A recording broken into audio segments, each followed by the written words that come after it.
Hey, what's going on, guys? Welcome back to Brass Monkey X. Let's fix a GameCube.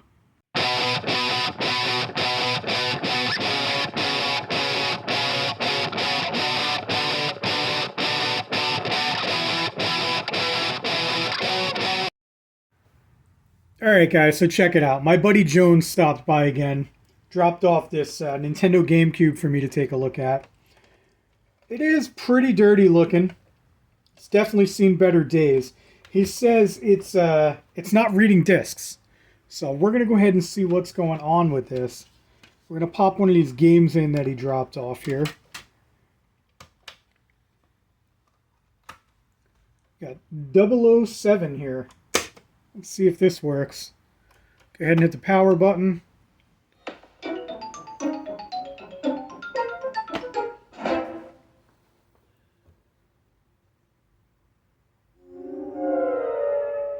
Yep, not working.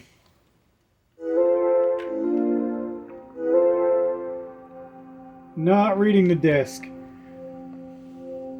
I can hear it spinning in there, so it's definitely functioning, but it's just not reading the disc.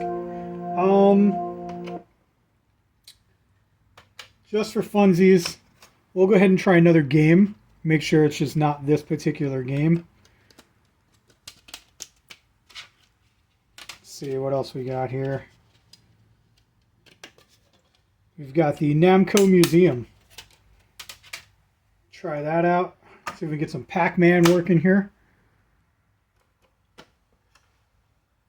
Yeah, you can hear it boot up. You hear everything spinning in there. The disc is definitely spinning. Yeah, still not getting anything. All right. So, a couple of options here.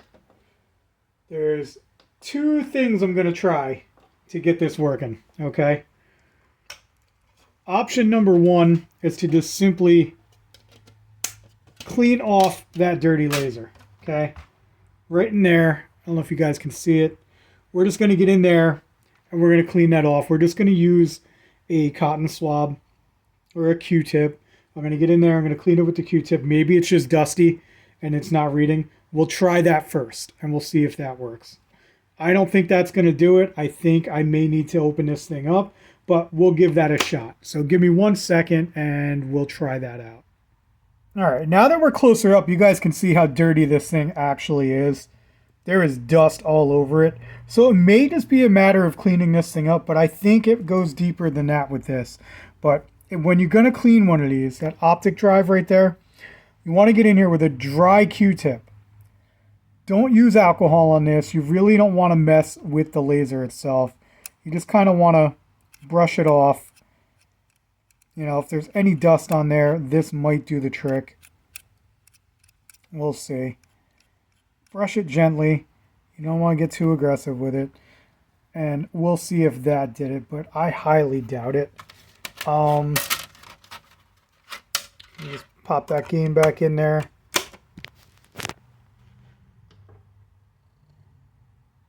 Sorry, the TV got powered off. Let me just power that back on.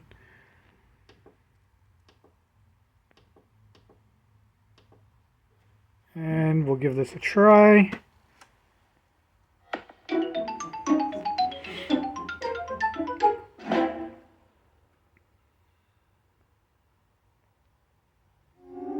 Nope, still not working. Okay, so we do have one more option, and that involves taking the GameCube apart and getting inside of it. So let me go ahead and get that started. Okay, guys, I got my desk all cleaned off so I can get this done. Now I got space to work here. We're going to take this dirty old GameCube. As you can see, this thing is filthy. We're not only going to clean it up, but I'm also going to show you guys how to take the disk drive out of here. Okay, and what I'm going to do is I'm going to adjust the ohms on the disk drive itself and see if that fixes the problem and it starts reading disks. So once we get in there, I'm going to show you guys how we do that. But for the cleaning, you guys have seen this on my videos before. I like to use WD-40 contact cleaner. I use this on all of the electronic stuff, all of the plastics and stuff like that. You can use anything, man. You can use, you know, window cleaner, spick and span, whatever you got just to clean the plastics. You can also use like just a mild dish detergent with some water. That'll do it as well. As far as the contact cleaner goes, you don't have to use contact cleaner. You can use isopropyl alcohol, which is basically all that contact cleaner is. So that's how I clean that. I use you might want to get yourself a nylon brush too. Nylon brush, some paper towels, some Q-tips, stuff like that. That'll help you get everything nice and clean. But let me go ahead and get this opened up. I'm going to show you guys how we get to the disk drive and how we go ahead and adjust that. So, like with most systems, you're going to flip it over. On the back here, there's 1, 2, 3, 4 screws. Okay, just go ahead and remove those screws. I'm pretty sure those are the security bits. Not quite sure what size they are, but like I said, if you're into stuff like this, you probably have yourself a nice little toolkit. You'll be able to get those out no problem. So again, 4 screws. Let's go ahead and get those out. Okay, guys, we got the 4 screws out. You take a look at the screw itself. This is the type of screw it is. It was that security bit. It was number 4.0. In case you have multiple screwdrivers, it's 4.0 the bit. So now that we've got those out, we can go ahead, flip it back over, and the top should come right off. Just like that. Now, as we go, I'm going to get all these parts cleaned up. So my next step is going to be to go ahead and get this top all cleaned off. I'm going to blow it with the air compressor, and then I'm going to clean it. Then we're going to move on to this here. Okay, so I got the cover all clean. Well, as far as I'm going to get it clean. Now, in order to get the disk drive out of here, what we have to do is we got to take a few parts off first. So we're going to start with the controller port here. If you look down in there, there's 4 screws. 1, 2, 3, 4. They're just regular Phillips heads. We're going to go ahead, we're going to pull those 4 screws out, and then this should pop right off of there. Okay, as you can see, that popped right out of there. We've got our 2 little brackets off to the side. This came right out. There was a ribbon connector. You just pop that ribbon connector out, and this whole unit comes right out. So I'm going to get that cleaned off. So that's pretty dusty as well. We'll get that cleaned, and then we will move on to the next step. Okay, the next part you can remove is, I'll just turn this around. This back panel here, this should just lift right off. There's nothing holding it on. Just like that. And you want to go ahead and get that cleaned up as well, especially if it's as dirty as mine. Look at all that dust. Looks terrible. Okay, next we are going to remove the fan here. We're going to get that nice and clean. Look at how filthy that is. That is bad. All right, we're going to get that out of there. I believe it's just 1, 2, and possibly this 3rd screw here. And that should lift right on out of there. Okay, so this fan, which was disgusting, by the way, was just those 2 screws. 1 there, 1 there. You can see where they are down there. You didn't have to take that 3rd one out, so it's just the 2 screws on the bottom there. And then you want to disconnect this wire here. It's connected on the top. You just pull it right out. So let me go get this cleaned up, and then we will go ahead and remove our disk drive. I'll show you how to do that. Okay, so to get the disk drive out of here, what we have to do is, this thing is hurricane proof. There is 12 screws holding this thing down. You got 5 along this edge here. You've got 4 in the back. 1, 2, 3, 4. And over here on this side, you've got 3 more. 1, 2, 3. You got to take all those screws out, and then your disk drive should pop right off of the unit. Okay, once you have all 12 of those screws removed, you can go ahead and pull the disk drive off. Just like that. Now, that's as far as I'm going to take any of this down. I'm not going to take this down any further, but I am going to get this nice and cleaned up because this is really dusty. Let me show you in there. There's like cobwebs in there, man. That is real bad. So, I'm going to go ahead and get the rest of this cleaned up, and then I'm going to show you what we do with the disk drive. Okay, so that's all cleaned off now. Now, to access the board on the optic drive here, you're going to have to flip it over, and this heat shield has to come off. Okay, there's a couple of screws on here. There's 1, 2, 3, 4, 5, 6 screws. I don't want to put this down because I don't want to touch the lens to anything. But there's 6 screws there. You can see them. They're Phillips heads. You just take those off, and then this heat shield comes off. Okay, so just like everything else, we're going to pull this heat shield off, and then we're going to clean it and set that aside. But this is what we want access to. It's the board on the back of the optic drive here. So what you're looking for is that knob right there. That little adjustment screw. That's how you adjust the ohms on the optic drive. So what we're going to do is we're going to get a screwdriver. We are going to turn that about 1/8 of a turn. That's it. That's all you need.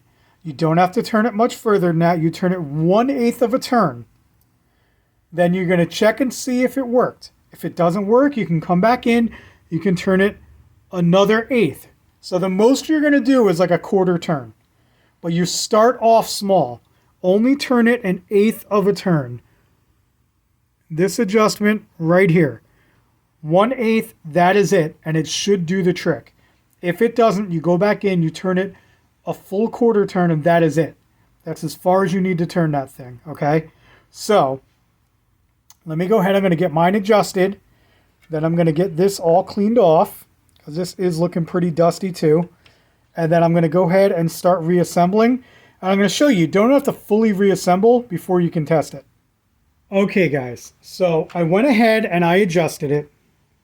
That little screw right there, I turned it 1/8 of a turn. Now, in order to test it, you don't want to reassemble this whole thing because, I mean, look at all these screws here. It's a pain in the butt. You don't want to fully put it back together. And then if, God forbid, it doesn't work, you got to take it back apart just to make a minor little adjustment on that screw again. So, in order to test it, we can go ahead and just kind of put it back together. Okay? We're not going to fully put it back together, though. Okay? We're going to put our heat shield back on. We're going to bring the base back in. We're going to flip this over. We're going to put this on. Clip that into place. Once you clip it in, there's a connection that's made right down in here. You can feel it. It kind of pops back into place. Don't put any of the screws in. Again. Then we're going to take our fan. We're just going to go ahead, put that back over here. And we're going to plug this wire back in. Okay. Now, we should be assembled enough just to test it. So, let me go ahead and put my TV back up here. I'm going to get some of this stuff cleaned off. We're going to test it, and then we'll reassemble once we have it tested. Okay, so we're ready to test. I've got Medal of Honor in there. Now, in order to test this, what you have to do is, once it's all put back together here, you got to push these down here, these 2 levers.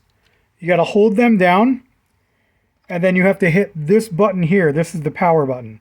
But you have to do it at the same time. You got to hold these down and then hit the power button. Otherwise, it won't come on. So let me put you on the tripod so I can show you.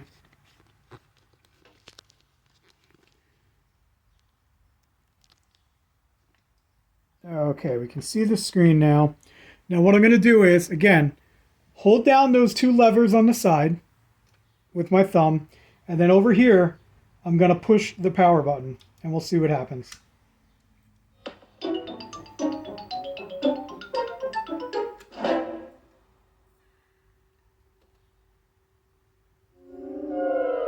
Okay, so, still not reading the disc. Not a problem. This is why we didn't fully assemble. So what we're going to do is, we're going to take the power out.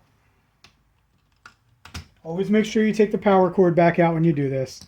Okay, we are going to pull this whole thing back off. Take that heat shield off. And we're going to give that screw another 1/8 of a turn. Okay, we go in here. Turn that again. right about there. So that's about a full quarter of a full turn is what we've given it now. Hopefully that should do it. Go ahead and get it plugged back in. That should be enough. You really don't want to overturn it. You don't want to turn it more than that. So fingers crossed, guys. Let's see. Let's see if this game boots up.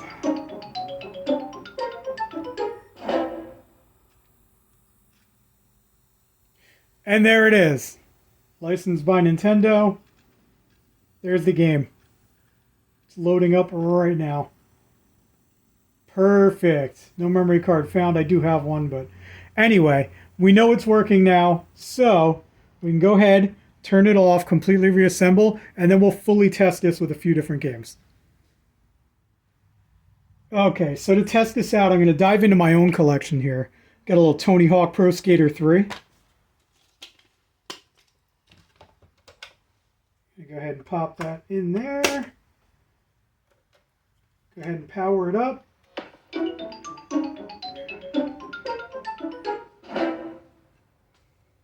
And if we're any good, it should start right up. There it is. Look at that.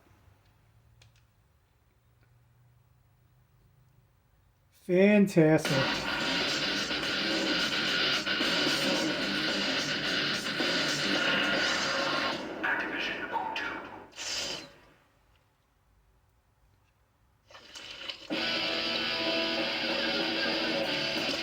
Nice. I love the soundtracks to these Tony Hawk games.